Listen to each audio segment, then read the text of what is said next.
I'll get you with my spirit like yes. Next dot, red dot, head top. Man, I from my desktop. Bam, bam, no bedrock.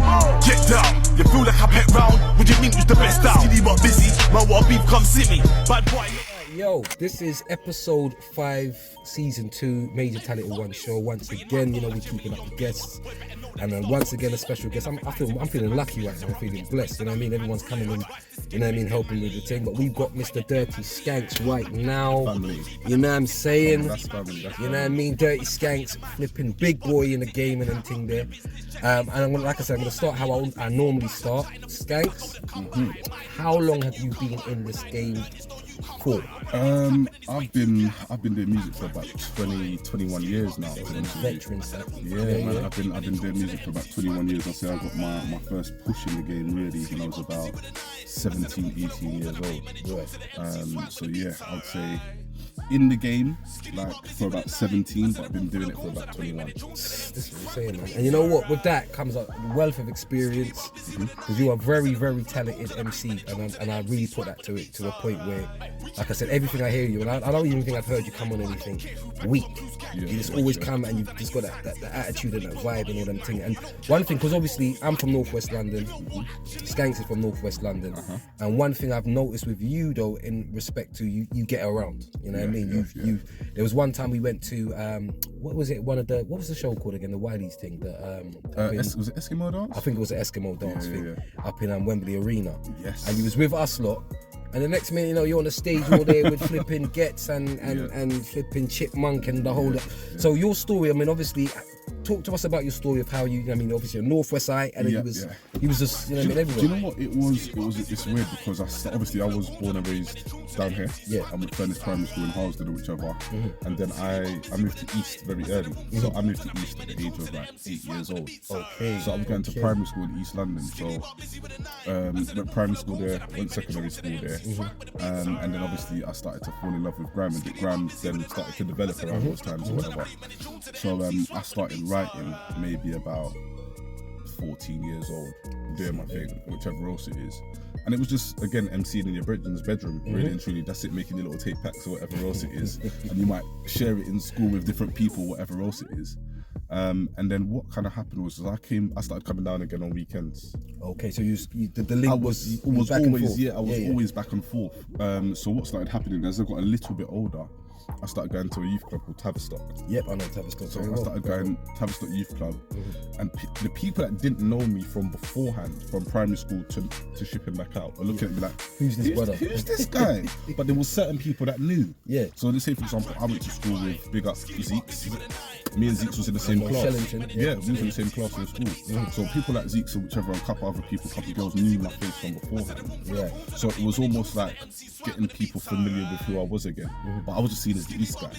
Now, if you think about it, back then, people respected any MC that came from East. If there was an ends, it was like automatically, you know Wiley, you know this person, you know that person. And that wasn't the case, bro, to be honest with you. Because when I was in East, I was seen as the Northwest guy. So it's the place where you call home. Yeah. It's not the place you call home, because the East are seeing you as a Northwest, and Northwest is seeing you as an East man. Yeah. So it was using the both of them to my advantage, to be honest with you. So it was almost like when I was in Northwest, I was seen as the East guy and people respected it, so I played on it. I made sure that I went to all the youth clubs or whatever else it is. There was that one, and there was another one called Wembley Club. Yeah. So those two spots, I kind of just used the MC. When you say was Wembley Club off it's on Wembley, off Wembley High Road? Just off of Wembley High Road. Yeah, I remember. London Road. Yeah, London Road. I definitely that's the remember one. it. I used to go there a few So I kind of used it to my advantage, and then eventually I bumped into like my first famous MC at the time, and that was Hitman Hyper of Nasty Crew. Yeah. I was at one, I don't know what bar, I think it was called the Poker Club in Leicester Square, and all of these MCs were there, bro. Hitman Hyper, Doctor, Remedy, all of these people, and this is like you're first getting to see these people at this point. Remember, this is like just after radio times when people started doing DVD. And so this is before people even heard well, they would have heard you spit. Oh, yeah, yeah, And behind the scenes, you're sharpening your sword. Yeah, my pen is working a million miles an hour at this point. And then I just remember going up to Hitman Hyper, bro, and I think he was doing security for the event, if my mind serves me right. And there was a beat playing in the room, in the main room, and we was outside of the main room, so we could just hear it. And I think it wasn't even an instrumental, bro. It was somebody's tune already? Someone's tune already. Okay. I just went and I just started MCing in his ears, bro. Literally, I just started MCing in his ears, bro. And he looked at me and he was like, yeah, my man's cold still. So anyway, I've lingered in the event, me and him's chatting or whatever. Then outside, as we've come outside, there's like a cypher going on. But with all the big MCs. But it's just on a DVD called Black Arts Rule the Streets Bars DVD. Okay. So they were DVD filming, stage. they were filming bars. So they finished doing their cypher. I'm just watching on the side. And as they're about to wrap up, That's when you just get the strength to say. I didn't even get the strength to say nothing. Hitman Hyper turn and goes, oh wait, hold on. I met this guy today. Boom, boom, boom. He's fucking hard. Come and MC. And that's when you just. And at that very moment was the very first time that I got a little bit of a look in around proper MCs. Proper MCs, you get me? Right. Shelled, I done well or whatever else it is, and all the other MCs were kind of looking. And that was kind of like my first thing. So me and Hitman Hyper built a relationship from there. I was working on a mixtape. He said he'll host it for me. So he hosted my mixtape. We done songs together on the mixtape, and then from there it was just showing different, like meeting other MCs and saying, look, I've met Hitman Hyper before. So for the back of me knowing Hitman Hyper, Fuming would work with me. Then this person would work with me. Or for the just of the catalogue of names that I had, that I started to build. For real, your catalogue and the collaborations that you've done a lot. Yeah. And this is the thing. What my point is, because obviously in respect to your skill and. Because I said I don't hear no weak tunes. You do the hard tunes, you do the gal tunes, you do the party tunes. You've got a lot going on there. So it's like my thing is like more to be out there in relation to the name being known. Because like I said, me every time I hear, I'm like, how comes it's not out there on a more bigger scale? And not even in a negative way, but is there reasons that you would say? I would, because you're a hard-working MC. When you're doing a project, you're doing a project. So do you know what I think my problem has been in regards to my career was my consistency at times. So let's say, for example, between the ages of, let's say, I don't know, 15 and 18, it was non-stop around the clock. There's paper all over the yard with lyrics on it. My PC's got lyrics in it. Everything's got lyrics in it. I became a dad just turning 20. I was 19 turning 20. Right. And it didn't stop me from doing music, but it definitely changed the whole the dynamic of things. And I could vouch for that as well, because in the sense of, obviously, you know, when you're in the studio all the time, you don't even have no other responsibilities other than maintaining yourself and just creating. And now you have to take there's a very important aspect of your life that you have to kind of put time into. 100%. Do you know what I mean? So that's admirable. So anyway, yeah, you know what I mean? that was a part of I wouldn't say that was the sole reason behind behind what's going on now. But again, I'm not blaming anybody else. It's part of myself, because I know that I could have been more consistent. I could have released more music at times or whatever else it is. There was a year or two may have passed and I may have released 2 songs here or whatever else it is. So I can't really blame anybody else but myself. I would say, because one thing with you as well I've noticed is not only is the music on a high level, but the presentation, the videos are always high level. Like it's like I will see somebody else's video and they're getting how many other views and so forth and whatever it's doing. And when I see your videos, it's the same quality, if not better. Yeah. And it doesn't get again, sometimes it's also the smiling and waving thing. I get tired of that sometimes, to be honest with you. So me personally, let's say for example, when I first started doing my videos that were of a decent quality, it wasn't a thing for me to send it to a Grand Daily and whatever else it is and As time goes on and I'm less consistent, my level of importance to these people drops. Right. Do you understand what I'm saying to you? So when you're ready to go hard now and people are saying to you, yeah, it costs £700 to upload it, big man. Or this person's saying, whatever else it is. So it kind of disheartening because I realised again, people are my friends, bro. You know what I mean? Yeah, no, so it was just those little moments of these little things. But again, it's me. Like, you know what I mean? Like I said, as I said, I've watched a lot of your stuff. I mean, even down to the clashes. There was one clash I see where you had a clash with, was it Flirter as well? Yeah. With Tim. Mention certain man's name, there was a little ring. His name's a bit muddy. But all that, I mean, in relation to even with the clashing thing, you've clashed quite a few people in that respect. I've clashed, I've had about three proper clashes in my life, to be honest with you. I'm thinking 3, but I can think of 2. I'm gonna say 2. But my pen has been ready on many occasions. Of course. On many occasions. I've had 2 official clashes. I had my first ever clash was with Zeeks when we was kids. I lie. Yeah, we was young. This was like Tavistock times. That kind of brings back, obviously when the Jay-Z had the clash with Busta and all that. Bro. Kind of that was them times. So me and Zeeks clash when we was young in Tavistock. And then my next clash was Flirter. Flair, like I said, I mean, it was a funny clash because obviously Flair's got the sounds. Yeah. He's got the sounds, but you had the bars. Yeah. So it's kind of like it's sometimes when people are watching it, depending on their ear. On your ear would determine who would win. Yeah. For me, I was convinced for a long time that I won that clash. Long time. I didn't win that clash. You know what it is, yeah? You see, if you used to listen to the song and my song or whatever, I don't think he even done one, to be honest with you. But if you listen to my song, you listen to his song, there's no way that you say that he beat. It's just undeniable. But it's just one of those ones where the people who are listening, like the masses who are listening, are more listening to the quirky this stuff. is the thing.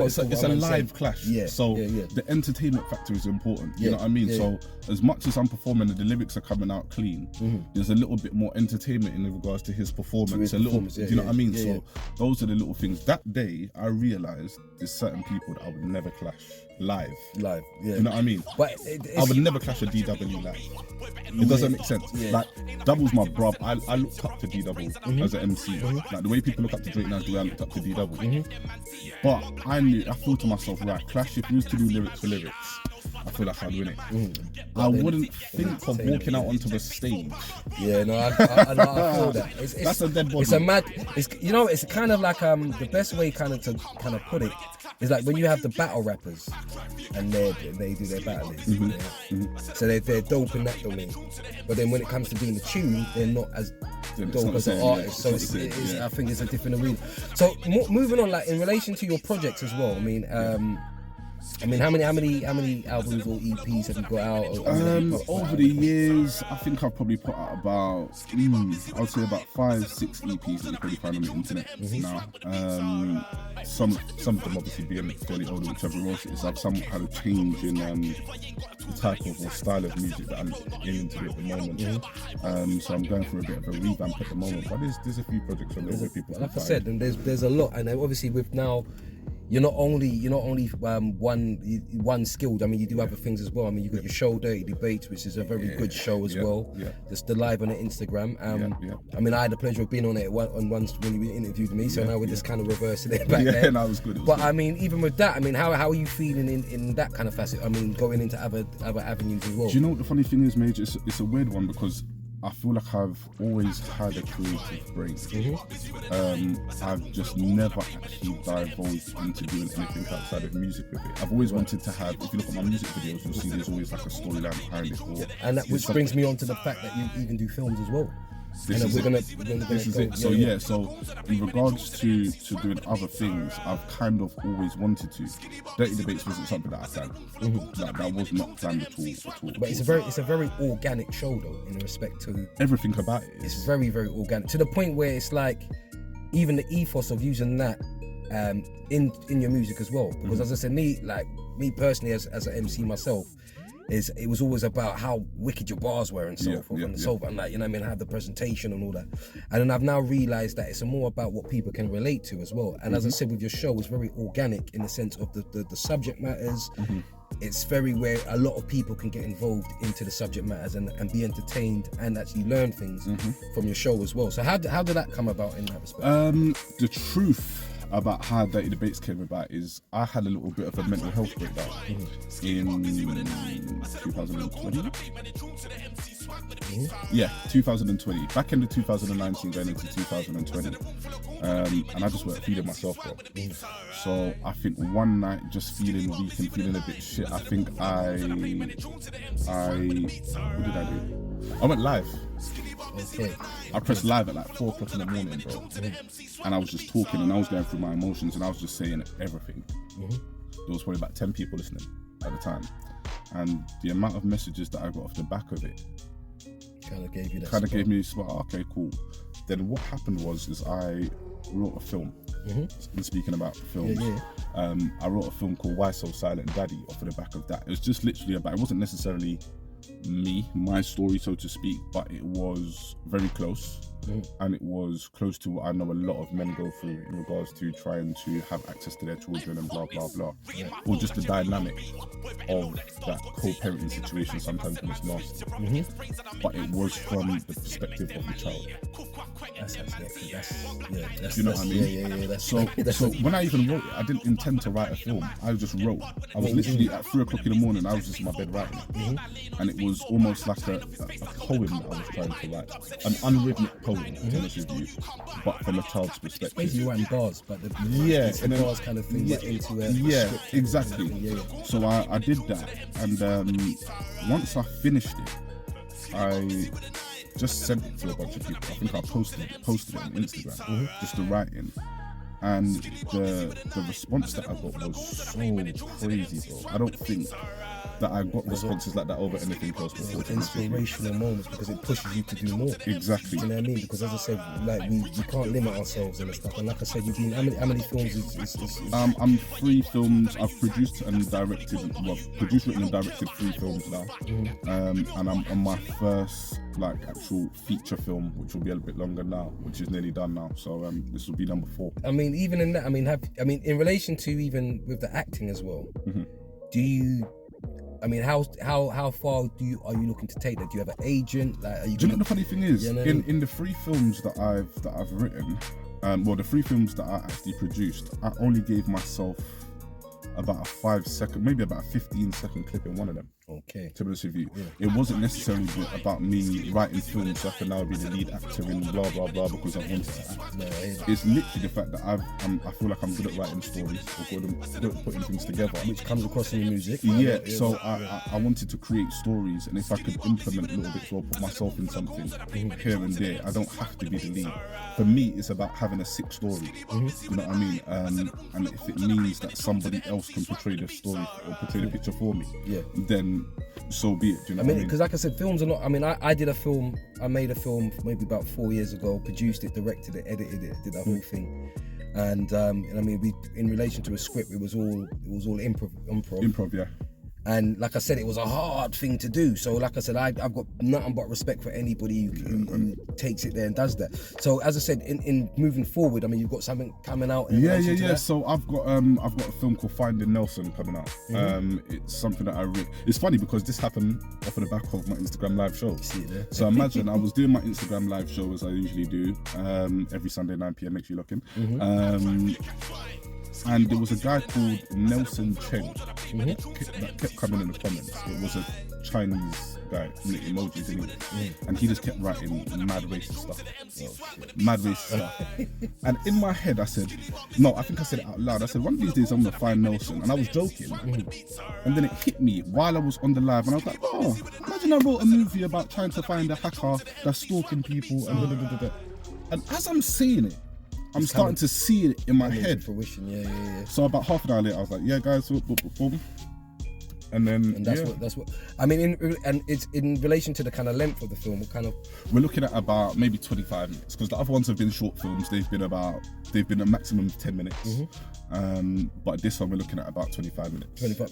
And I mean, in relation to any actors, is it people that are anybody known? Or in regards to Finding Nelson, no. These are fresh faces, to be honest with you. Some really fresh faces, some fresh talented people that I've been working with. Big up Armsy, the person who's been filming everything, to be honest with you, and helped me really shape this, to be honest with you. But fresh faces in regards to this one. I've got some other bits coming with some more bait faces. With some more bait faces. Yeah. Some top boy numbers. Okay. Yeah. That's it is a crazy one in that respect, because like I said, my thing is to do films and show different sides of your creativity is always a good thing. Yeah. Are you gonna obviously try and push it, to the film festivals and everything like that? Yeah, man, I hope to really get myself in a place where once I've got my projects in a place where I want them to be, I want everyone to see them, to be honest with you. Like, when I did my last set of films, I held a screening, it sold out. The first screening sold out so quickly, I had to put on a second one. Okay, now that's a good problem to have. It was massive. It was massive for me. Like I said, the first time ever doing a film or trying to do one, and then 160 people have come out to see it. You know what I mean? Like I said, that says something. And as I said, all these facets help build into it. Like 100%. I said, Durrty debate, and even with music. I mean, is there anything coming that we? You know what I mean? Yes, man. Like I feel like I've neglected music. To be honest with you, I feel like I've neglected music for the past couple of years, just to kind of find my footing. And because of Durrty debates and the films and stuff, my demographic has changed drastically. Right. Obviously, as an MC, the man them are the people that really care. It's not something to say that women don't care as much. But the thing is, you got tunes for the gal. No, you've got tunes for, but I'm known as the MC. Right. I'm known as the guy. You expect me to see me on the stage doing the rah-rah with the microphone or whatever else it is when rave's shelling. Well, it's not necessarily my energy anymore. I fully. And it's kind of worked out for me because, again, my demographic now is women who tend to like sit down and watch things and listen and whatever else it is. So my music is more for those people. I mean, and going back, there's that tune with Jammer. Yeah. And once again, and that's another thing. Like I said, when I saw that tune, the presentation was thing, the tune was big, Jammer's a name. Yeah. Like I said, and I would have thought it would have. Do you know what? More. I think a lot of the problem is with some of the artists, and I had a problem myself for a long time. And I think this will be the first time in my entire career that I'm going to be spending a lot more time on the after. Okay. So once the product is done, spending just as long, if not twice as long, on making sure people see it. Do you know what I mean? I've always said that, because even like I remember way back, obviously not way back, but when I had somebody who knew Stormzy. Yep. And this is before he was kind of similar. But the thing about what I realised with Stormzy, he had a whole team around him. So obviously, my thing is, if you're supposed to be the artist and only supposed to really deal with the creative element and then everybody else, because if you're doing everything at the same time, you're wearing yourself thin. 100%. And it's just understanding that I didn't see where there was a point where people are taught the actual in the business, the industry, how to, you know what I mean, especially in these times now. We're coming from times before YouTube, before the social media and all that stuff. When as artists, like when I'm really talking, I'm referring to myself in that sense, like before all these things. So now, obviously, learning how to now put things out here and understand the what's the word, the algorithms and all them kind of other stuff is another thing that was thing. But as I said, we're learning. We're moving on and learning. 100%. So, like I said, with the new music's coming up that you've got, I mean, obviously, I know you don't really want to chat about it till it's like concrete, but is there any features or anybody that, you wanted to work with that you've got to work with? In regards to the new project, I'm just speaking to people that fit the sound, bro. Like I said, I'm not necessarily gassed on the names anymore. Like for me, when growing up in grime and doing rap or whatever else it is, you're so heavy on trying to get the feature from that guy or that guy. I want people to be able to listen to my music now, and regardless of the name that you see attached to the song, the feature or whatever else it is, you're gonna sit there and say, "Oh my god, this you." Because what I'm finding is there's a lot of music now, especially this soulful rap / type of energy that people, or the R&B soulful stuff that's going on right now, that people are disrespecting it regardless if he's had a name for 10-15 years or not. If it bangs, it bangs. And I feel like that doesn't necessarily happen in rap and grime and whatever else it is. You have to have the persona, the name, the rah. You know what it is? I think that, but there's a certain thing like a uniform. 100%. That people put on. Bro, and you know what? Sometimes you put on, like when people are putting a uniform, it's kind of tight on it. Bro, you want to wear something that you're comfortable in. Bro, I'm telling you this is a fact, Most people don't fit the uniform. This is the thing. Most people, bro, I feel like, mate, it's for me, because of the work that I've put in over the years, the people that I know and the connections that I have in regards to the game, I can put on a chain, put on a watch, make sure the jumper's Fendi, the jeans are rare tear, and the trainers look like J's or the trainers are J's or whatever else it is, and put out a drill tune or whatever else it is. Round up the man them, 30 man them, put little fire on the floor, whatever else it is. Have a good video, slap a drone in it or whatever else it is. Throw a bit of auto tune on the thing as well, and send it off to Grime Daily, and before you know it, I'm somebody. But somebody I don't want to be. Yeah, no, that's definitely something like. Yeah, that's what I'm saying. Yeah, because if it doesn't fit you, then it don't fit you, and if you don't even like it, like. Because there's a thing where when you're listening to your music, you're gonna want to have to like it. You know what I mean? I could just do viral things now to get attraction, if you know what I mean. If I wanted to, I could go and, all right, cool, the new demographics, women, go out and buy 100 roses, get someone to film me giving out 100 roses to women on the street while I'm dressed really nicely in a suit and play my song in the background. Before you know it, it's on UK Gossip. And like I said, because it's easy, like even right now, to go viral, especially on TikTok and all these other kind of things there as well. I'd say moving on. I mean, in relation to your because obviously we touched on it there, a little bit there, but your view on the game right now, like what is your kind of view on the game right now, and like who are you kind of feeling in relation to it?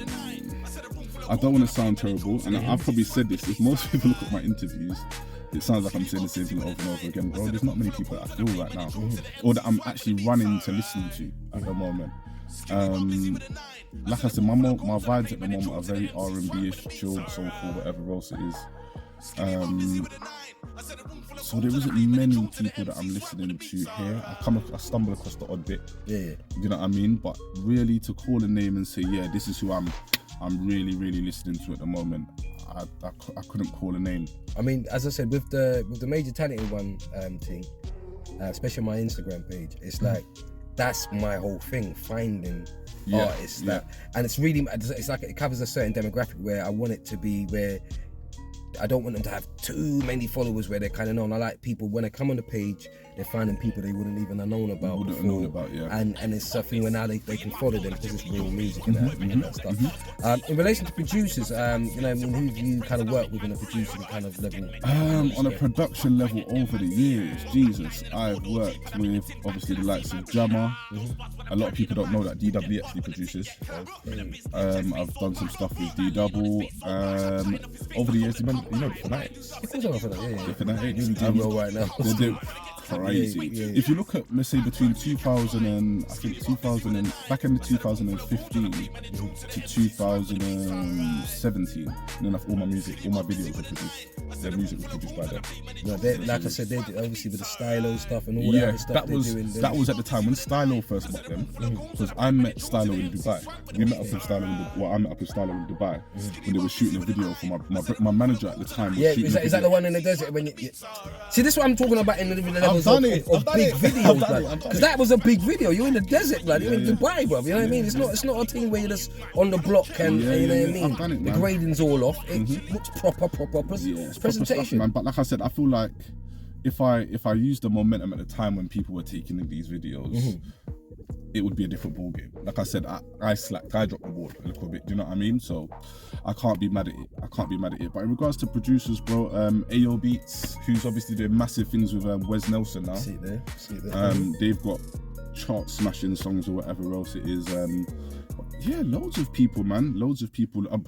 I need to get on some of your bits ASAP as well. Definitely. Like I said, definitely. Man, it has to happen. You know what I mean? I've been cooking and that's exactly. And as I said, in relation to things that like I said, obviously got the film coming, you've got more music coming as well. 100%. Is there anything else, like even books or anything else that you know what the maddest thing is? I've been dancing in between the idea of doing a book or a documentary. And I think I'm more than likely going to go with the documentary, to be honest with you. I feel like I want people to understand what's really going on here. Okay, so when the documentary will be on yourself? On my the entire thing, not just the music journey, not just the film, not just the dirty debates, but everything in that. Absolutely everything, bro. Like absolutely everything in regards to, again, health, all of these kind of things that are the roller coaster of going from east to northwest. Yeah, no, I mean, all of definitely. I mean, like I said, even with like with your first son, he's with you all the.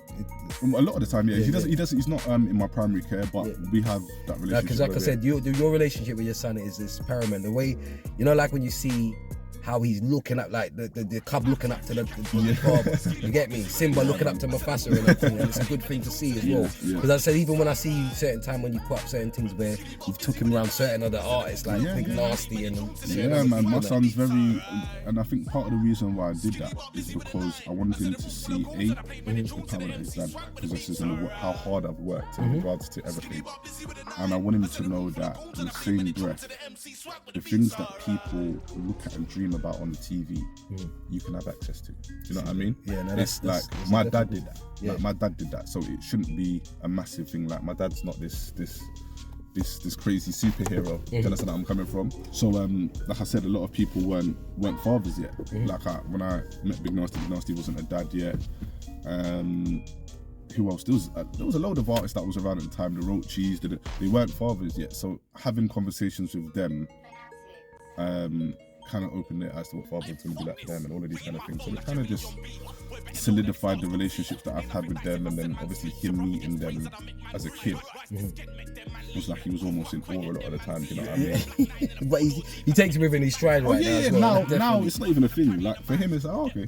Like I would have to bring out, I don't know who I'd have to get now. I'm at the point where I'd have to go and get Drake or someone because I feel like he knows all the UK artists, he knows all the influencers. I did like I got a montage video done for him for his 15th birthday, and it was just all the influences, the Tylos and the Skanxes, the LV Generals, the Big Zoos, all of these people. Like I said, Skanx is just from up the road. Yeah, this is what I'm saying. But a lot of these guys, even AJ Tracy, all of these people, before they were superstars, friends with. Do you know what I mean? And that, do you know what? Like I said, it's funny because I've touched on that subject because I've known a few.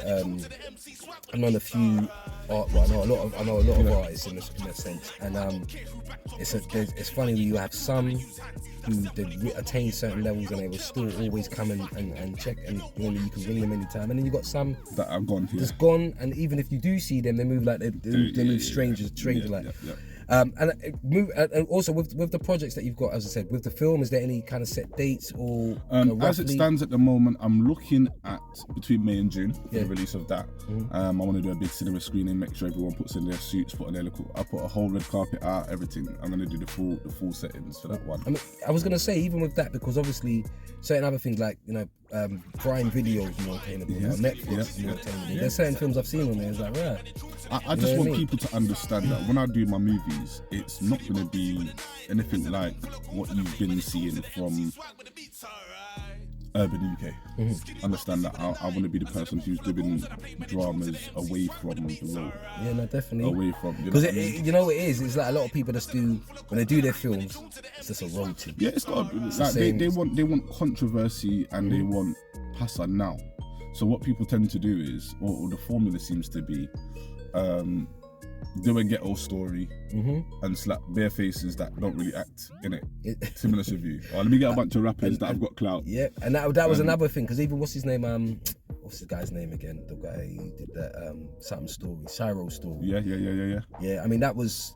Do you know what the funny thing is though? With Shiro's story, I actually liked it because it was very different. To be honest with you, it wasn't like something like we were seeing before. It had a bit of a twist to it in regards to what the story was, in regards to the friend. It's kind of like a musical, though. Yeah. I liked it. It was a musical. Really. It was, yeah. And then again, for me, like I said, as much as I really respect the quality of stuff and the reach that these things are getting now, to be honest with you, it's reaching America and all of these other places around the world. But again, for me, the stories. Yeah, the stories do. For me, Top Boy and Blue Story is almost the same thing. Yeah, you know what I'm saying to you? No, but and I think the reason why it is even more so is because he's got exactly the same actors in it. Yeah, like it's very much like if you look at the intent, you look at Top Boy, you look at Blue Story, and you look at it, it's all very much. To say, it's almost the same thing. With little respect to the writers and directors, don't get it twisted. Yeah, but if you look at it, it's the same. I mean, to me, out of the three of them, Top Boy's the top one for me. I think that's based on quality though. Yeah, and that was another thing, because obviously while I was getting into the filming thing as well, I kind of looked at like how much, like especially in the first two ones that were on Channel 4, it cost 1.2 million per episode. Do you know what I mean? Yeah. So it was a thing where, because I was looking at, how did they get that money back? Obviously licensing the show to different stations, but you can tell that they put a lot of money into that. You know what I mean? Whereas when you see other people, because they're thinking they can do it, I mean, there's some good short films on YouTube that you can go into. But as I said, in relation to when you've got the money to do it and the story, like I said, Blue Story, good trying, not try, good film. The ending was a bit mad. You know what I'm saying? It was a bit like it's like they ran out of ideas and then just finished it at the end. The Shiro story was a good thing because it was something different in respect to like the rap music. Yeah.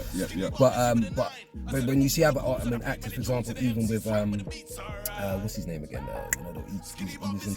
He's from around the way as well, and he's gone on to do kind of equivalent to like Bashi. Oh yeah. Bashi, like obviously he's now taken on the role of obviously when he's doing these films, he's going into different parts and different things. Of course. And as I said, I mean in the previous show with Lateef Lovejoy was talking about the British actors who are going into America now and they smashing it. Like Idris Elba when he first was on The Wire, not many people knew he was English. I said before, Idris Damson, you wouldn't have known he was English. It's a good, you know what I mean. John Boyega as well. Good look. So moving forward as well, is there any other things we're going to be looking out for as well? Or? Just really high quality. And consistent work. I don't want because I've been saying that. I've been saying, cool, is there anything else? For me, like I said, it's just more Dirty Debates live events. Yes. So more the live events. To be honest with you, I had 3 of them last year. I had 2 of them last year. Let me not lie. I had 2 of them last year. Now secured a little deal with Vox Pop. Good. And yeah, so we've got another live Dirty Debates event happening. This will be the 3rd year anniversary. We're aiming for May. Again, a live show, but with the twists, with vibes, with jokes, with giveaways. I love the way that you're doing it. I do love it because it's something that it's like grown people's thing. Oh yeah, 100%. You know what I mean? 100%. Don't get me wrong, but it's a grown people's thing and grown people conversation, and 100%. And you don't have to hide behind a uniform. It's just 100%. very organic. 100%. The main word right now is organic. That's one thing that I feel the world needs right now. You know what I mean? You need organic. People can be them, and you don't have to try and be somebody else. Even when I'm looking at a lot of the MCs now, although even that I don't even like to say female MCs. Like a lot of the female MCs out there on a bigger scale, they all look the same, they sound the same, they do the same thing. Like even with the drill thing, look at, I give kudos for them making a scene, but there's a lot of people sounding exactly the same, with the same patterns, and you know what I mean. So one's a good stand out. This is what I'm saying, and I think where I'm at right now, forget what anybody else was doing. I'm kind of just trying to make sure that whatever I do is timeless, man. Like, I want you to be able to look at the stuff of it and say, do you know what? This wasn't for a moment. This wasn't for today. This wasn't for this year. I can go back and watch that and still respect the quality of it. Still respect it. That's what I'm saying. Do you know what I mean? All right. Well, what I'm going to say, we've got to the point in the show where I'm going to play an artist for Mr. Skanx right now to get his opinion. We like to do that, you get me? And I'm honest, you know. Yeah, very honest. All right, so whoever it is, let me say from now, it always comes from a place of love with me. It always comes from a place of love. So if the music's good, I'll take the music's good, and it comes from a place of love. We're gonna do it because, as I said, every time I've been playing these artists to my guests, you know what I mean, we've been 10 for 10 right now. So let's see, you know what I mean? All right, we're gonna just play the artist. I'm Simon Cowley. Not letting up on this writing thing, trust me. Listen, yo. If it's paper that a man talking, then a boy know that a G go hard for the one. But that chasing a drink ting, that's so long man seeking the arm of a god. No one here gives a monkeys, all my man's roll deep like part of the mob with 4 black chicks on the high heels and a coat ting that beat up half of the squad. Starting it off while targeting the long, come in a man's workplace, parking a spot. Tell a man's bossy, you eat and slap man's food at his hand and garbage a lot. Big boy tings on the music biting, man knows how to carnage a drop. And I smoke so much thing in my lifetime, right about now could harvest a crop. Compose like Figaro, man I get hoes my gigolo. And I got flows that I dispose of most man, ghost fam. So you know them why they can't see me though. Walk up in a man's kitchen, sit at the table, like yo dog when it didn't go. Bang down the floor like blood clot, it's a dope thing man hungry. Pass me the pitter roll, I'm igniting, semi yo. None of them man can fuck with me, my team or my style of writing killer flow. That shit be like fighting rigor though. Bet man try get on about the skin, but them why they can't pass my inner go. When I say you got none of the king, then I mean you ain't laughing. Right, so that was man like Cokes. You get me? We're gonna add his name there to go and follow him right there. But what was your viewpoint on man like Cokes? Do you know the first thing I said? What was the first thing I said? You said, is he from Northwest? I said, is he from Northwest? Yeah. You see, the Northwest man got such a twang. He got such a little thing in our. But do you know what? Now lyrically, I like it. Like I said, it's rare that I hear grime MCs these days, and it reminds me of back then. You know what I mean? The flows were sick. He's definitely got content as well. Yeah, man, I like it, and you could tell that he's enjoying it. That's another thing. He's enjoying it, and he knows exactly how to punch it, vibes it. Yeah, man. Nah, overall, you got me. Right, you see me, you Cokes, and like I said, make sure people go and run out and follow Cokes, because you know what I mean, he's a dope MC. You heard it from the man himself as well, Durrty Skanx, you know what I mean. As I said, right now, obviously, I'm gonna put up Skanx's DLs there, you know what I mean. Make sure you go and follow him. Make sure you go and check in the Durrty Debates. Make sure you go and check out the new music and the new films. This guy's got everything going on right there. Anything else you want to say to the people there, my brother? Listen, I always leave with this message now, to be honest with you. Just aim to have a powerful, prosperous, and productive week ahead of y'all, man. Every week, have that same energy. The 3 P's: powerful, prosperous, and productive. See there. And once again, the show was sponsored by Bulletproof Dreams. You don't know, have to always hate them up. And we'll be back, you know what I mean, once again with another guest. You know what I mean? I don't know who we're gonna bring, you know what I mean? Like I said, I'm just putting out the carpet, and whoever jumps in the carpet, we bringing them in. So that episode 6 will be out soon. But thanks very much for your time once again, Skanx. My brother. Always a pleasure. Always a pleasure. Always a pleasure. And we'll keep it rolling.